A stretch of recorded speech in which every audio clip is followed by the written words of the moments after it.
Hear me? Can you hear me? Yep. Yeah. Okay.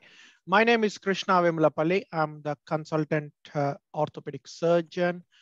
I work in King George Hospital and Queen's Hospital, and I have been working here for the past 14 years. And I'm also the clinical lead. And Michelle has asked me to talk about foot and ankle thing. My subspecialty interest is foot and ankle and pediatric orthopedics, as well as the trauma.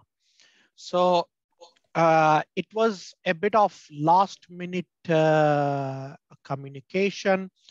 I usually try to take information from the attendees, what exactly you want. It's basically unlike a hip or a knee. Foot and ankle is a very, very vast subject. So it's only an hour for this thing, and I can't cover everything in an hour. So what I have done is I just prepared for all these topics for you. So there are roughly around 250 slides I have prepared. So I can't finish it in 1 hour. So what I have done is like a clinical scenarios of most of these things so that you understand what exactly it is, how the patient presents and everything. So if you have any reservations, which one you want me not to present or you want me to present, if you can just open your microphone and let me know, and I will go through it. Or if you want, no, you don't want to hear these things, then I will skip through. Any reservations, guys?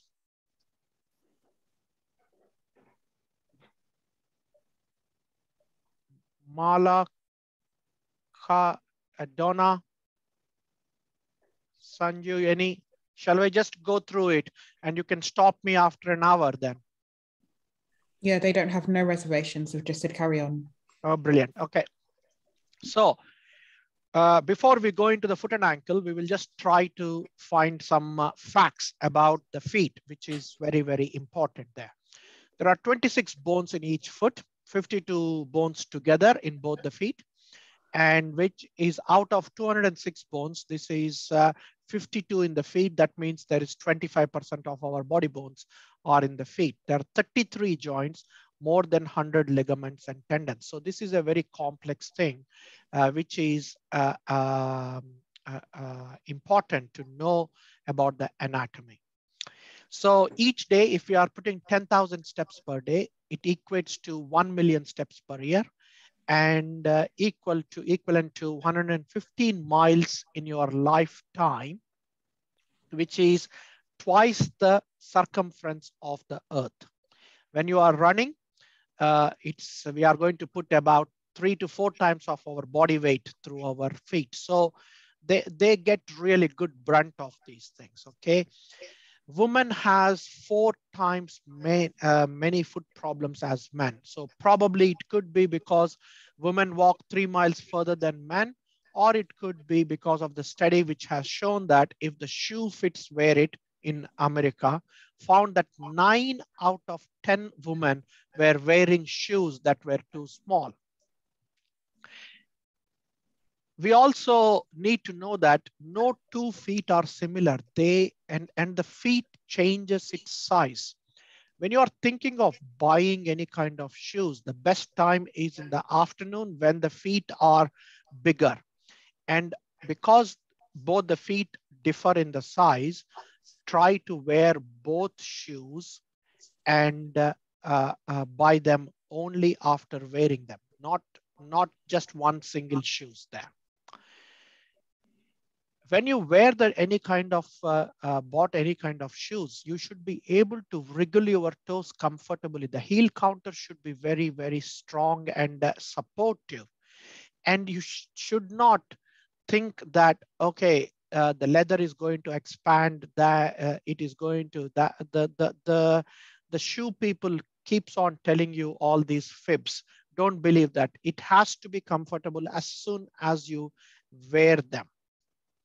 And we wonder why our feet smell, and it is basically because we have 250,000 sweat glands in our feet, which is 125 in each foot, and it excretes about half a pint of moisture.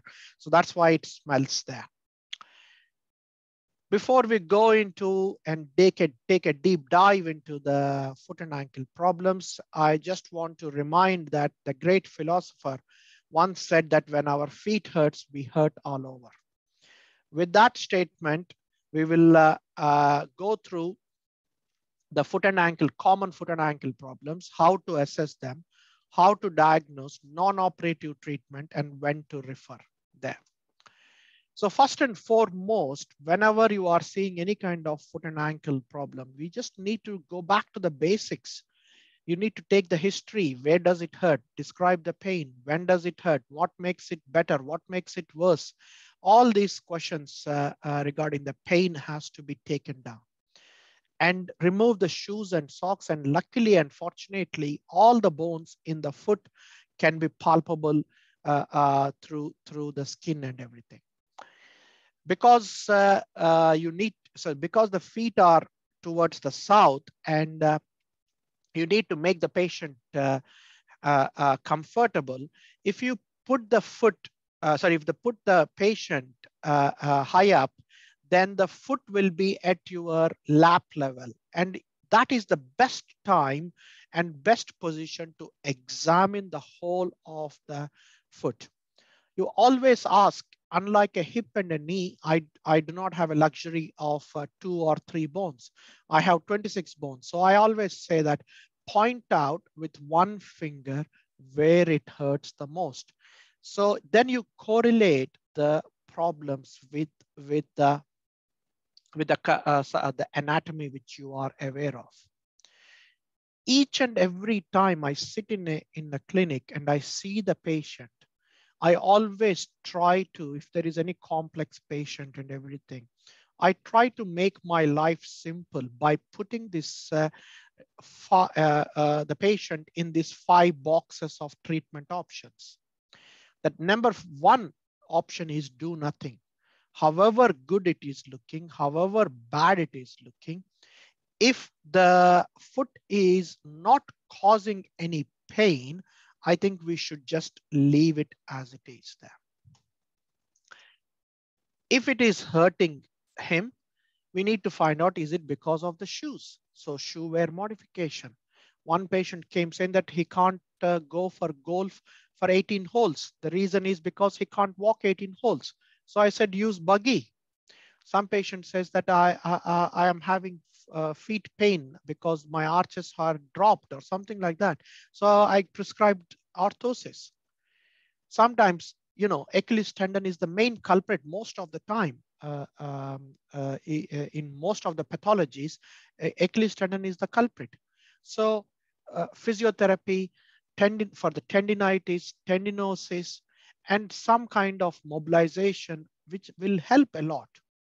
Non-steroidals or injections sometimes help to take the pain off. If all this fails, then operative treatment. So each and every time I see a patient, I look at what can I do for this patient, which box they do fit in. That's what I always do that one.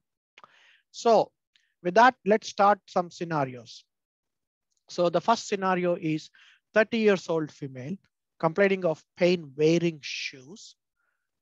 And she says that if she doesn't wear any shoes, there is no pain. She complains of no night pain. She says that it is a dull ache when she had a long day. When she sits down, she gets dull ache if she had a long day, and difficult in finding the shoes. Anybody can think of what is the diagnosis?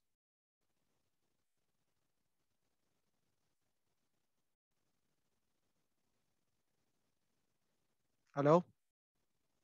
No, nobody wants to take a guess?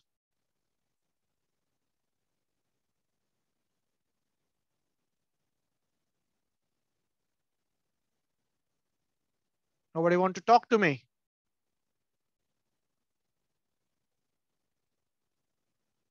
Mala or Gurlal? Yeah, go on.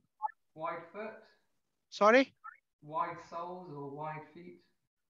Could be, but it is may. What do you think is happening there? Bunion. Yeah, that's the most common thing. So the giveaway thing is no shoes, no pain, no night pain causes the pain. So it is hallux valgus. Hallux valgus is lateral deviation, or bunion is a lateral deviation of the toe, more common in women, and it is usually non-painful. You need to think that this is very important. This is non-painful, and it will be painful only if you wear any kind of tight shoes there. So it can vary from this type of bunion to this type of bunion. So the common causes are high heels, which has very, very narrow toe box. And the other causes are family history, rheumatoid arthritis, and all those things. So this lady has come to my clinic with these shoes. So I asked her to remove the shoe. I have taken the outline of her foot and then put the shoe on the outline. And you can imagine what is happening to those toes. It's like wearing a very, very tight shirt on your, and you want to have a, asking the person to take a deep breath. That's how it is happening. The toes are struggling there. So we took the x-rays, which are outside the shoes, and you can see that they are all splayed out. And then we have done the x-rays within the shoes, with the fashion shoes, and you can see how it is happening, how the toes are behaving. And then we compared one shoe with a normal shoes trainer and the other one with a fashion thing. This is an x-ray without any shoes, and this is the fashion shoes. And you can see that there is pressure areas coming on all the four sides, which is driving the hallux valgus there. So sometimes the patient complains of pain on bunion, sometimes under the lesser toes, because this is called as transverse metatarsalgia, because of the dysfunctional big toe. It could be sometimes Morton's neuroma, and they usually sometimes say that they can't find a footwear there. The non-operative treatment is footwear modifications, which are roomy, low heel, big toe box, and soft upper trend shoes there. You can wear the bigger toe box and wider toe box shoes, or otherwise the splints. These rarely work. The splints doesn't work in hallux valgus. Once the hallux valgus forms, you can't stop them. So when should somebody refer this patient? So when all the non-operative treatment fails, when the patient has severe restriction of footwear, or if the patient is having pain on wearing any kind of footwear, or secondary symptoms like metatarsalgia and everything, or if the patient wants cosmetic appearance over there. So operative treatment is only when there is a failed non-operative treatment. So this is the pre-op pictures, and this is the post-op pictures. We can make it beautiful. This is pre-op, that is post-op. Some more like that, and like that.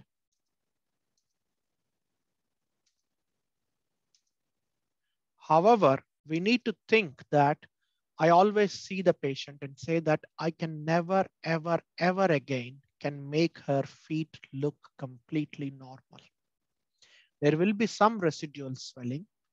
There will be residual stiffness, pain, deformity, and it is not a guarantee that she can wear stilettos. This is not the reason why I do the operation.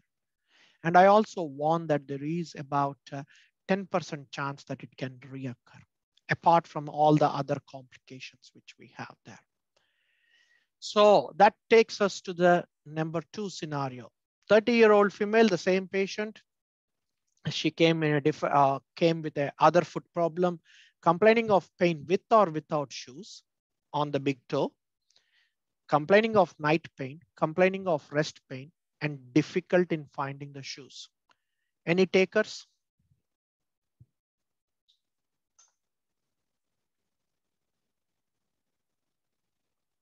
Donna?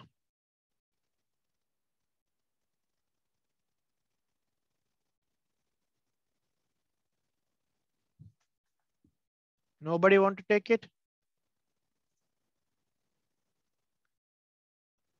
Sanyu? But there are two Donnas on the side. I don't know whether people can hear or not. Am I talking to myself? I can hear you. Everybody is sleeping, I think, snoozing mode, I believe. What about Morton's neuroma? Could be, but it is on the big toe, I said. Oh, right, sorry. Any clue now if I have given this one?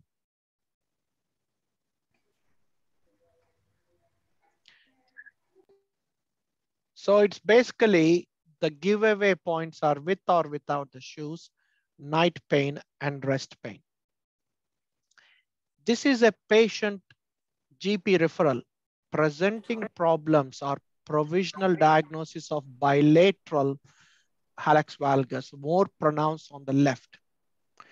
They say that this is now affecting her gait and knee and hip joint. Physio did not relieve the symptoms. Patient would benefit from orthopedic assessment and treatment. So this is what the GP has referred. And when I saw the patient, this is the picture of that. If you are looking from the side, you can see that there is a lump here, there is a lump here. And you see that there is a lump here also. And if you are doing a close-up, there's a big lump on the top of the toe. So what happens is, this is basically because of the dorsal osteophyte. So it is the arthritis. So on the left side, you have joint reduction. And on the right side, the joint is well preserved in the hallux. So right side is a deformity, hallux valgus. Left side here is the hallux rigidus, that is arthritis. So these two are completely different over there. So this is hallux rigidus, pain at great toe, bony enlargement, and this is more common in adults, common in men, and most of the people who get operated are women there. So what do they complain? They complain pain at night because of arthritis, pain on walking because this extra bone goes and kisses this one when they start doing the toe off phase of the gait. They have pain at rest, pain with or without the shoes, and decreased range of movements. So it could be several reasons, but it is micro trauma is the commonest cause. So whenever there is an inflammation, there is pain. So you take anti-inflammatories like Brufen and all those things. Whenever there is rocker bottom shoes, so this is, if you have the rocker bottom shoes, you are not putting too much pressure on the forefoot. It automatically pushes you forward there. So you are not using the toe off phase of the gait there. And if you are inserting steel insert or some kind of hard sole things like wooden thing, what they do is if you are going on the toe off phase, it does not impinge and it does not pinch, and it is not going to cause the pain. So shoe wear modification. If not, then if the patient is having night pain, rest pain, unable to control with painkillers, significant shoe wear restrictions, significant walking restrictions, then you refer the patient to us for operation. What is the operative treatment? So simple treatment like shaving the bone. We just need to shave this bone. And I think that will help taking the kissing lesion there.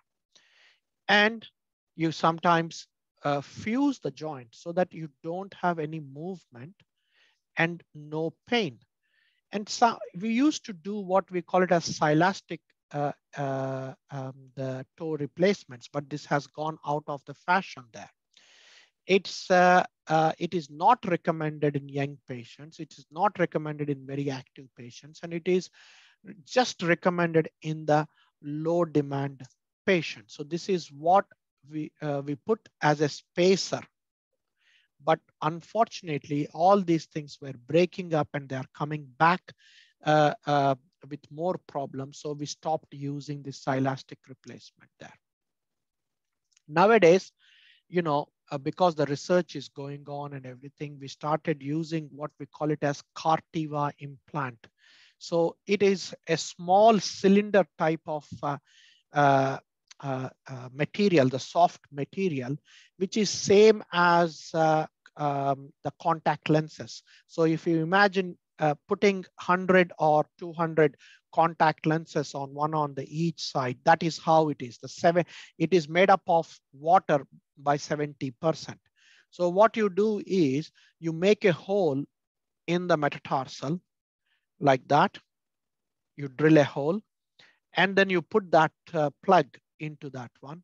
So it separates both these joints so that it doesn't rub and it doesn't cause any kind of friction there. So it decreases the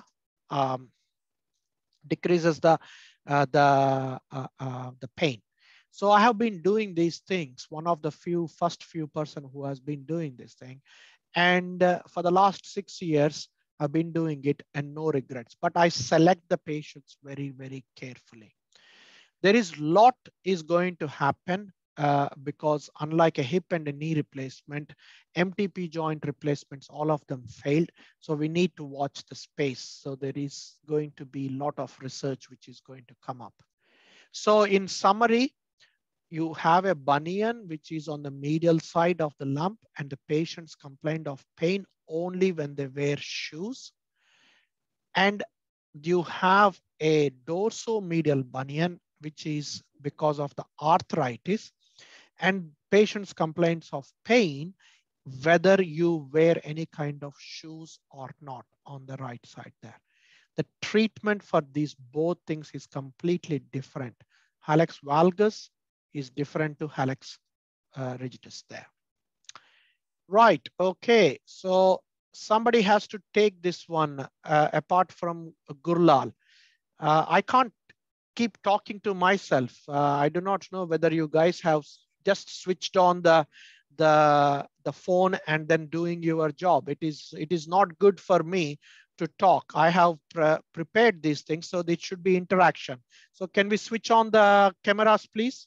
It doesn't look good. If I'm sitting on my own and watching this thing, it doesn't look good.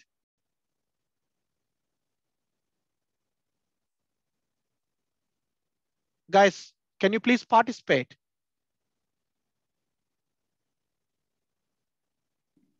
So can everyone put on their cameras, please?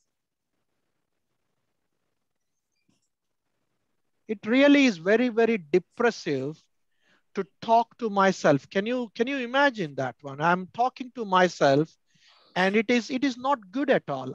If a psychiatrist is passing by, he will start some antipsychotic drugs to me. Donna, can you switch on the camera, please?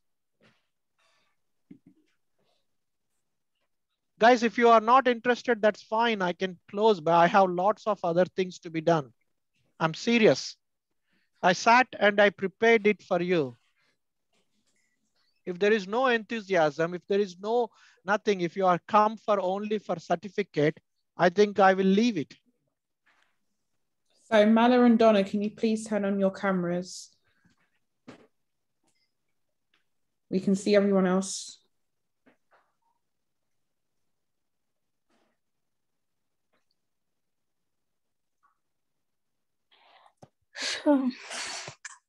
Can you see me or not? Yes, we can. Yeah, we can. Well, we can see the room, but yeah, thank you. Mala, can you turn on your camera, please, if possible? Yeah, I try. Thank you. I don't know what to. You are focusing the opposite side. So you switch the camera towards you. You flick, is it? Ah, yes, There that you is are. there. Sorry, but it is important. If I am just doing a face-to-face thing, I will know what is happening. I know. And it is like I am feeling depressed. I am at the verge of becoming a psychiatric patient. So I don't want that. You don't want that, isn't it? Yeah? No. Okay. So at least now I can see people. Otherwise, I was talking to computer. I'm sitting on my own in this room. The outside is dark and I get depressed. I'm easily can get depressed and then I can become suicidal. You don't want me to commit suicide, isn't it? Okay, now, so I can see all the beautiful faces now. So let's take one at a time. So this is a scenario Gurlal has taken twice. So I think he gets the immunity now. So Mala, you take the scenario. 30 to 40-year-old, very active female or male, complaining of pain in the second, third, and fourth toes. Worse with enclosed shoes. Worst in high heels and tiptoeing. Pain on bare feet walking. Complaining of swelling. Complaining of night pain. Unable to run. What do you think is happening, Mala?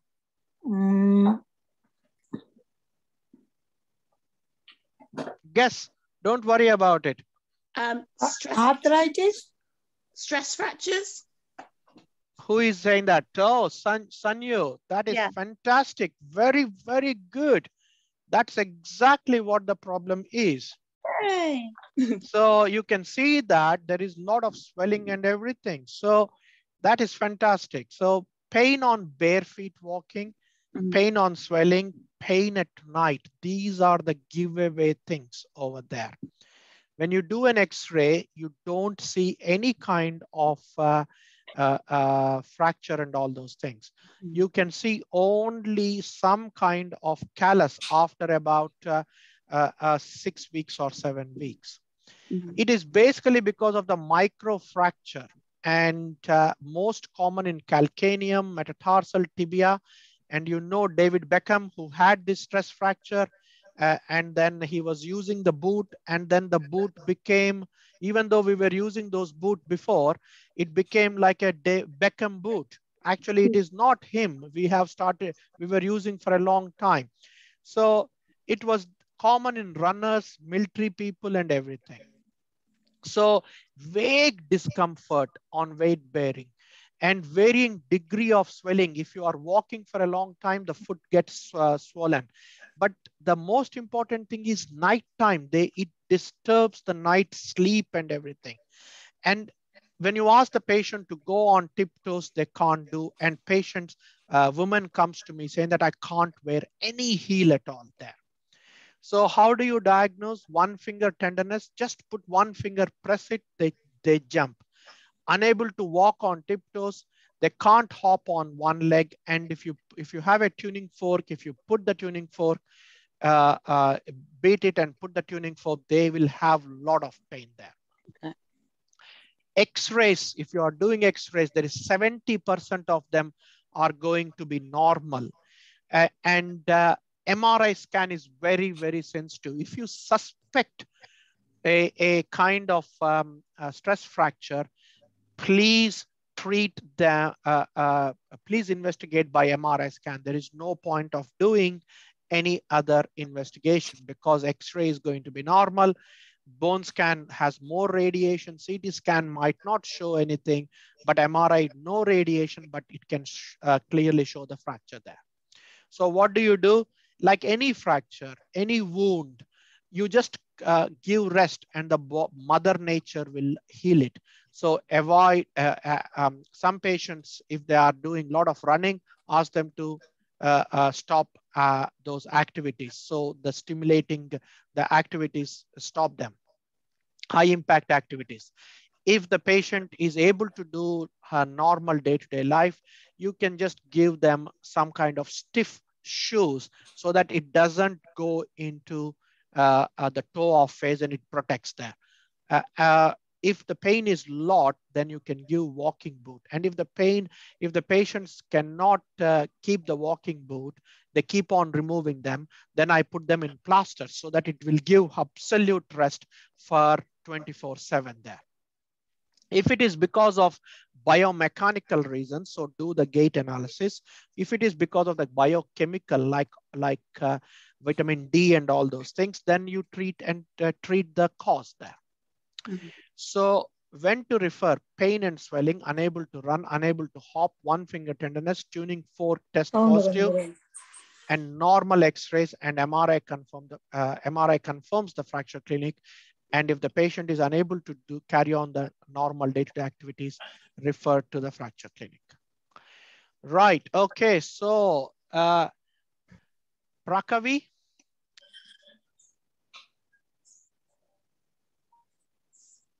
So yes, doctor. Tell me about it.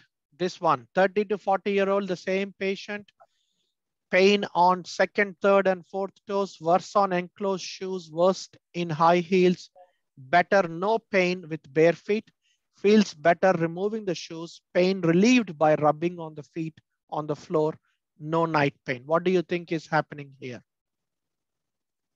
Is it just sorry, doctor, hallux valgus? Is it, or if don't know? I'm just guessing. Second, third, and fourth toes. Oh, second, third, and fourth. Oh, hallux sorry. is a big toe. Big toe. Oh, right. Yes. Pain relieved rubbing the feet on the floor. Sorry. Would this Sorry, be I'm not Morton's, sure. Would this be Morton's neuroma? Fantastic. That is correct. Yay! So it is classical that patient is with bare feet complaining. So if we go to the previous one with a stress fracture, pain on bare feet walking, complaining of swelling, complaining the pain at the night time. Okay, same patient. Okay, and now if we go fast forward, no pain with bare feet, feels better by removing the toes and rubbing the feet. Okay. No night pain because nobody wears any shoes for bedtime, right? So that's why you don't get any pressure on that one. So that's why it is Morton's neuroma. So what is Morton's neuroma? Morton has diagnosed this neuroma in 1800, but poor fellow, everybody is blaming on Morton's neuroma. So that's why each and every time we blame them, the Morton is going, jumping in his grave, bloody hating doctors, saying that I hate doctors. They keep on blaming me. There is nothing wrong with me. I told that there is a lump in the nerve, but they are telling every 4-foot pain, blaming me. That's what he's upset. Okay, let's not make him upset. Yeah. So what is it? It's a perineural fibrosis. So if you imagine any gold chain or any silver chain, the nerve should be like that, like a chain. Now imagine a pearl on that chain. So if you put a pearl, then it can get like a ball and it gets stuck and you will have pinching between the metatarsal heads there. And that's why you get shooting pain. So it is more common 10 times in women because they wear high heels. It is sometimes caused by inflammation. And also if you have bunion and pushing the lesser toes, the big toe pushing the lesser toes, and it is becoming crowded there. So what do the patient complains of? Sharp pain in the plantar aspect, worse with walking and wearing shoes, relieved by removing the shoes, no symptoms on walking bare feet or on the soft surfaces, no night pain. You do the Mulder's click, that's how we have done.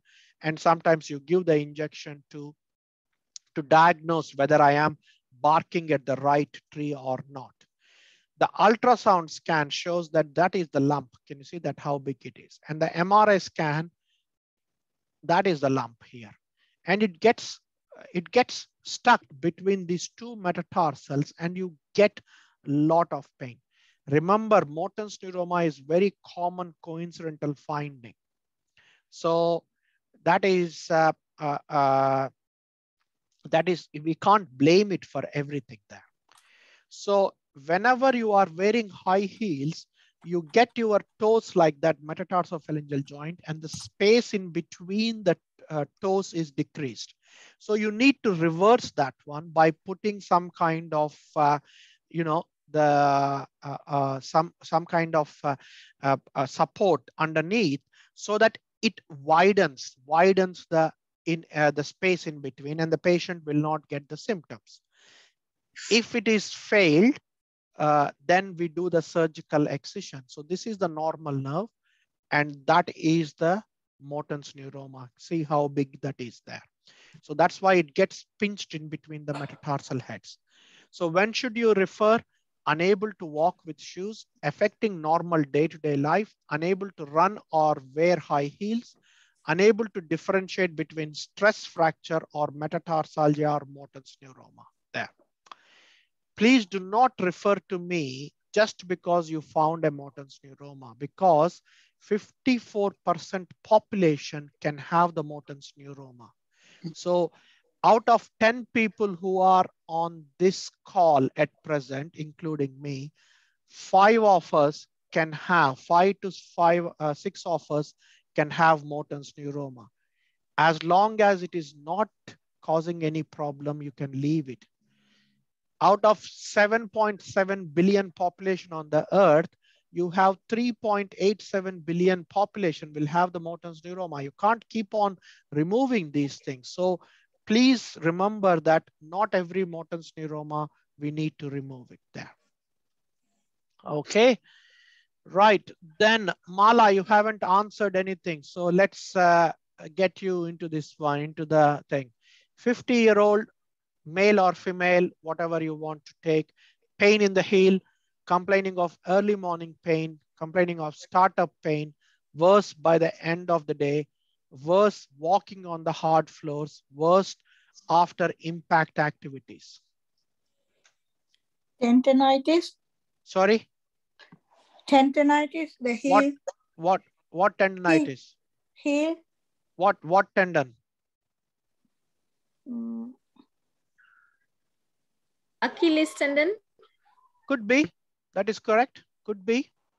But it is pain underneath the heel. Sanyu, you are thinking of something. Come on, come out. Plantar fasciitis. Fantastic. That is the plantar fasciitis there. It is very, very common, very, very textbook description there. So pain in the heel, worse on hard floor walking, that gives away there. It was first described in some time in 1800. Until 1960, there were only 20 articles. From 1960 onwards, there were roughly around 300 articles. So everybody started to get, because our lifestyle changed, everybody's saying. And this is called as policeman's heel. People who were standing at the traffic and directing the traffic to go there, that's what they were getting that one. So it is a commonest cause of the heel pain. 2 million patients receive the treatment. 1 in 10 develop heel pain and 1% of orthopedic visits are there. So plantar fasciitis can, because of the, once we cross the 40 years of age, the shock absorption underneath will decrease, the elasticity will decrease, and the tight Achilles tendon will not allow you to properly strike the heel, because when we are walking, we need to have a heel strike, foot goes flat, and then the toe off. Because of the tight tendon, you don't have a proper this thing. And that's why you get the plantar fasciitis. The other risk factors are diabetes, overweight, improper footwear, and everything there. We used to think that all the all these patients had plantar heel spur, and we used to remove this thing. When I was a SHO in North Tees Hospital in Middlesbrough, Stockton-on-Tees and Middlesbrough thing, we were removing all these things. So these people have come back with vengeance. So since then we have gone back to the research and then looked at it, and it is not the heel spur which causes the plantar fasciitis. Heel spur is present in 20% of the plantar fasciitis patients there. So what do they complain? They complain of early morning pain. They feel like walking on pebbles. They feel better as the day passes, and there is no night pain, which disturbs the sleep. It is important to know. You need to understand why are they complaining of early morning pain. The reason why they complain early morning pain is, if you imagine while you are sitting, resting, or sleeping, we sleep with our feet with plantar flexion like that. We don't keep our feet like that and sleep, right? We sleep with our feet like that. So the Achilles tendon, which is in the back of the heel, is getting tight. So in the morning, when you start walking, it gets stretched out. That is the reason why you get the pain early in the morning. It is the same thing. If I sit here, relax my feet, and start to go for a cup of coffee, the first few steps are like walking on the pebbles. It's the same thing. The Achilles tendon is tight and it does not allow you to walk properly. Now the question is, which is chicken, which is egg? Is it the plantar fasciitis which has caused the Achilles tendon tightness, or the Achilles tendon tightness has caused the plantar fasciitis? This is a catch-22 situation. These both the situations go hand in hand. We cannot differentiate, but what we can do is, once we break the cycle, whether it is Achilles tendon causing plantar fasciitis causing Achilles tendonitis, we need to break the cycle. That is the only resolution for treating the plantar fasciitis. So patient complains of pain over here and over there, and they have tight Achilles tendon. There is no investigation which needs to diagnose the plantar fasciitis. It is the clinical history, clinical examination. MRI scan can be done if you are thinking that there is some kind of tumors or fat pad necrosis or stress fractures there, then you can do the MRI scan. Otherwise, it is not there. So what do? There are 9 steps in the plantar fasciitis. 5 golden principles in my hand. Number 1, there is inflammation. When there is an inflammation, you need to take non-steroidals to decrease the inflammation there. And this is not PRN basis. You need to take it continuously for 3 to 4 weeks, 3 times a day or something like that, to decrease the inflammation with omeprazole. If you are driving and your car shocks are gone, you will feel every pothole on the road. So you take your car to an industrial area and get your car, the shocks repaired. So it is the same thing. We can't get our shocks repaired. So you provide some silicone heel pads, which gives a bit of cushioning and shock absorption. We talked about the early morning pain. So when we sleep like that. We can't keep our feet like that and sleep. So that's why to keep our feet like that and sleep, you have to have night splints, which will allow you to keep the stretch of the Achilles tendon. You don't get any pain early morning. Hot and cold compressions. This is to take away the P factors, that is pain factors. Hot will cause vasodilatation. It brings the blood into the heel. Cold compressions pushes the blood back into the circulation. So hot and cold compressions will help that one. And the most important thing is physiotherapy. This is eccentric Achilles tendon exercises.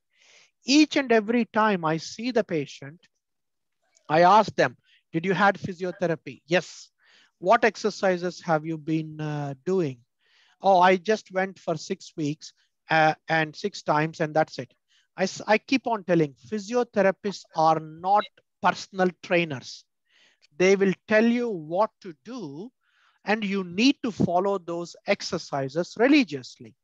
It is the same thing like me. I am a fat man. If I go to a dietitian and listen to the dietitian saying that don't eat rice, don't eat Indian sweets, don't eat that one, I listen to the dietitian, go home and eat there, I'm not going to lose my pregnancy, isn't it? I am 6th month pregnant for the last 9 years, and I'm trying to find a gynecologist or obstetrician who can deliver my baby. Can't find anybody. So it's the same thing with physios also. You need to tell them that they have to do the exercise, but they don't. They think that it is a magic thing which will automatically go away. And the second problem I feel that is they always tell about strengthening exercises of going up on the toes. But you need to do the eccentric for going down, because we know that it is Achilles tendon tightness. So it is very, very easy for them to go on the tiptoes, but it is the thing which comes down. And the third thing is you need to look at both the gastrocnemius and soleus. It's not one. So here in the middle diagram, the knee is straight. When the knee is straight, that means it is stretching the gastrocnemius there. In the rightmost C diagram, the knee is bent. That means that the gastrocnemius is relaxed. So any kind of stretching is happening in the soleus. So these are the main important things which you guys have to do. Otherwise, it is not going to happen. I have enough evidence saying that you guys have the magic hands. Unfortunately, plantar fasciitis does not have any role. The surgeon does not have any role in plantar fasciitis treatment there. So please, please remember this thing. And the next thing which I always get is injections. Now, the injection is like, if we all are human beings, we all had a headache at some time or the other time. When we take paracetamol or brufen, it acts only for X amount of time because the half-life is only for a couple of hours. Steroids are giving 1,000 brufen tablets and putting them in the heel. So it has the half-life. So what does steroid do? The steroid does give you a window period of opportunities for you guys to go in there, break the scar tissue, stretch the plantar fascia, stretch the Achilles tendon, and that will help. That gives a window period of opportunity. Otherwise, steroid does not have any magic. So please say that if I always say to the GPs, my wife is a GP, I always say, don't give a steroid until the physio date is fixed. Otherwise, if you give the steroid, it acts for about 6 weeks or something, and the physio does not come, appointment does not come, it is completely wasted.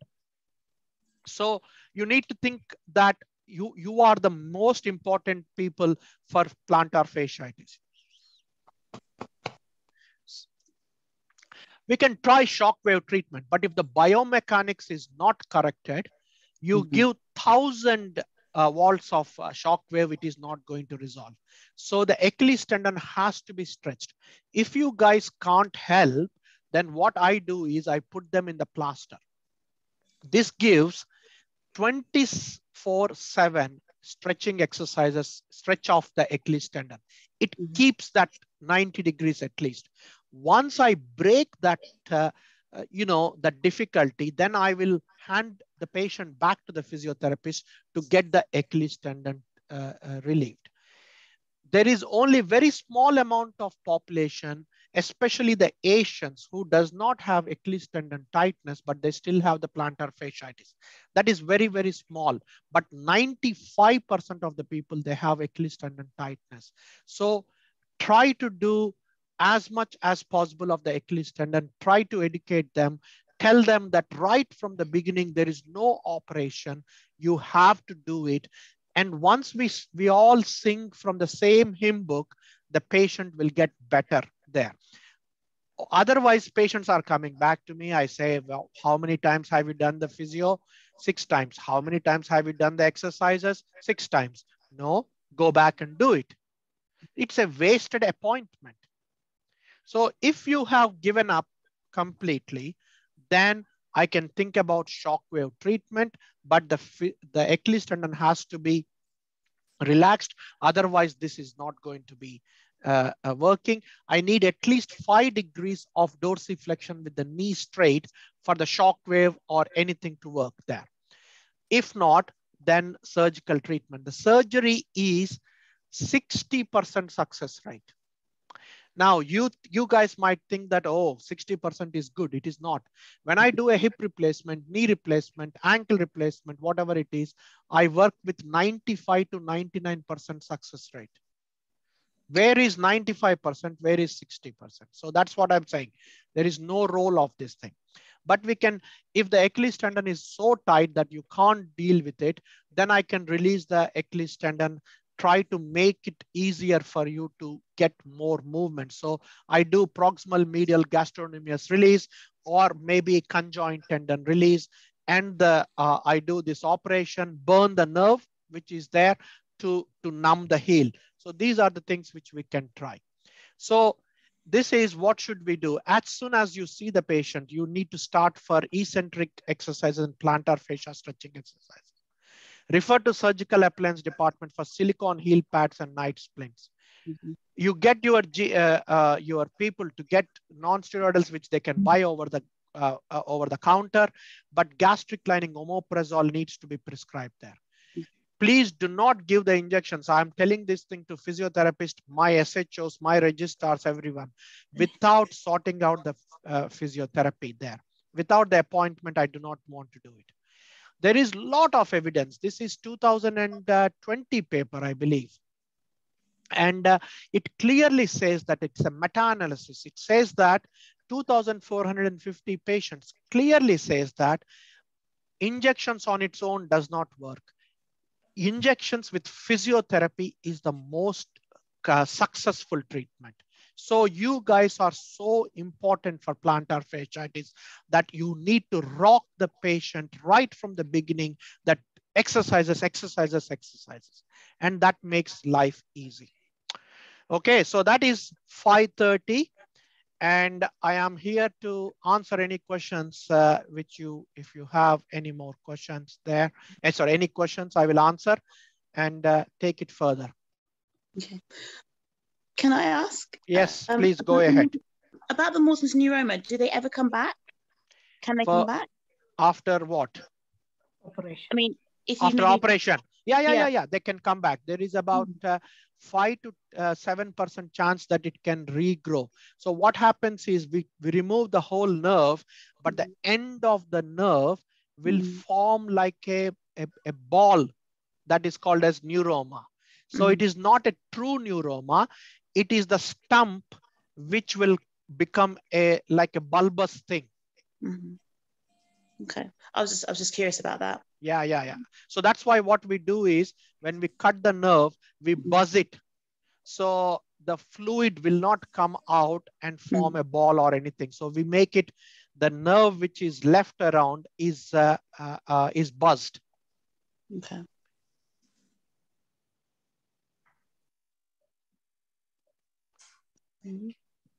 Okay. Any questions anymore? Can I ask you a question, please? Please go on. Anything. One of patients has